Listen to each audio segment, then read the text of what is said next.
Okay, so for these interstrand cross-linkers to be most toxic, they need to cross-link both DNA strands. Um, and so basically they need to do that reaction that we just showed twice. So here's another example of a mustard that's doing that. Um, One of the problems that they had was that nitrogen mustard is really hydrolytically unstable, and they needed mustards that would be more hydrolytically stable. And so that's when they started working on using electron withdrawing groups based on the Hammett equation that we've talked about before. They used their knowledge from the Hammett equation to modify this nitrogen nucleophile to slow how quickly they were going to form the aziridinium ion. So that aziridinium ion is that nitrogen three-membered ring with a positively charged nitrogen that's just waiting to react with some DNA. And so that was the original lead. Again, this is all coming back to mustard gas and then the nitrogen mustard. Their original lead, they're modifying the reactivity, modulating the reactivity so that they can get it to work how they want to, using those organic chemistry principles. So here's an example of a natural product that only has to interact with DNA once because, as you can imagine, this guy is super. It's got a bunch of bulk here. It's got this group hanging down here. It's got these three-membered rigid ring, or this three ring system here. It's super rigid. And what happens is that it forms an aziridinium ion and it reacts again with nitrogen 7, and it then can alkylate the DNA. And in this case, this is super chunky, and it's going to force the DNA to be in an awkward conformation and mess with DNA replication. Another way to deal with, so we talked before about attaching the electron withdrawing group. Here's other ways to do that where the electron withdrawing group is now so electron withdrawing that they have they have aziridines that can actually work, sit on the shelf and be used as drugs. So here's another way to do that. Another alkylating agent, we're going to switch gears here and talk about an alkylating agent, a different kind of alkylating agent that isn't an aziridine. And that is mesolates or methane sulfonates. And so I would argue that these are good leaving groups, not excellent leaving groups, honestly. I guess I've been frustrated by some mesolates in my time. But in any case, they're certainly good leaving groups, and these can react to leave. And form intrastrand crosslinks. Another example of this is a cyclopropane, and these cyclopropanes are not really just a cyclopropane. They're going to be a cyclopropane that's next to a cyclohexadienone, and so basically there's going to be a pull mechanistically for that. And so you could think of this as kind of a non-classical carbocation.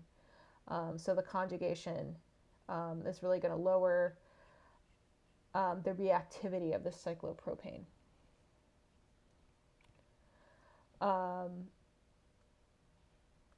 The nitrogen, when they interact with the DNA, you start to twist that nitrogen out of plane, and that cyclopropane becomes much more like a so normally this lone pair is tied up over here.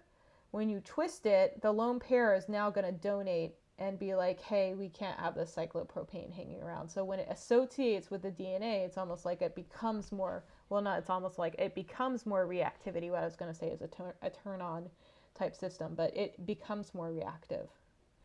So it hopefully will be less reactive with other proteins in the body. Hopefully that'll help lower the toxicity, would be the thought there. So there's a number of metabolically activated alkylating agents, and these are both anti-cancer drugs or chemotherapeutics, and also toxins that you find in your food that can cause cancer. Because basically, as you can imagine, a lot of these drugs that were used to treat cancer that mess with DNA, since they mess with DNA, they can also cause mutations.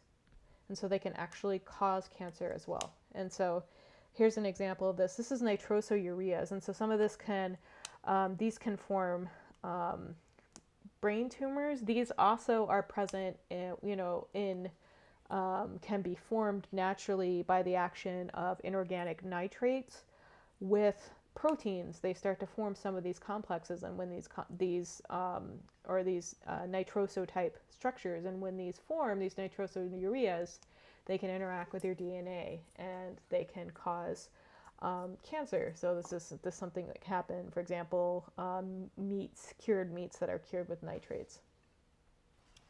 So what you can get is diazomethane, which we talked about before, is an alkylating agent. So you can get these diazomethane type structures that are super active, and you also get carbamylating agents. So this is also going to react this is an electrophile that's going to react with a nucleophile.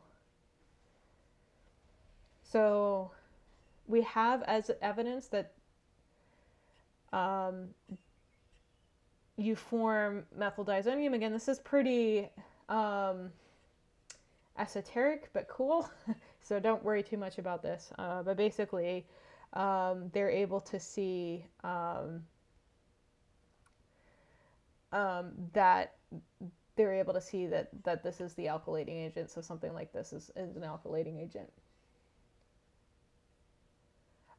So carbamylating agents, they can react with nucleophile. They end up reacting with water a lot too. And so basically, this is something to say that of these two, right, you have the carbamylating agent and the alkylating agent. This alkylating agent is a much bigger deal.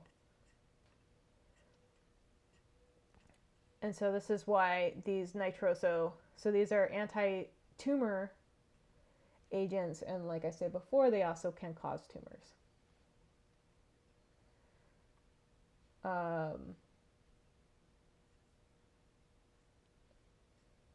What else do I want to tell you? I think that's pretty much it, all I want to tell you about this slide.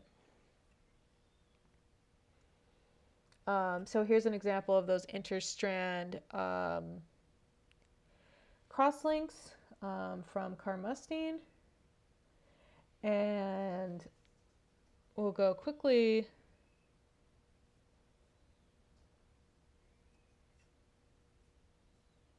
Maybe I'll just call it here. Okay, I'm calling it here.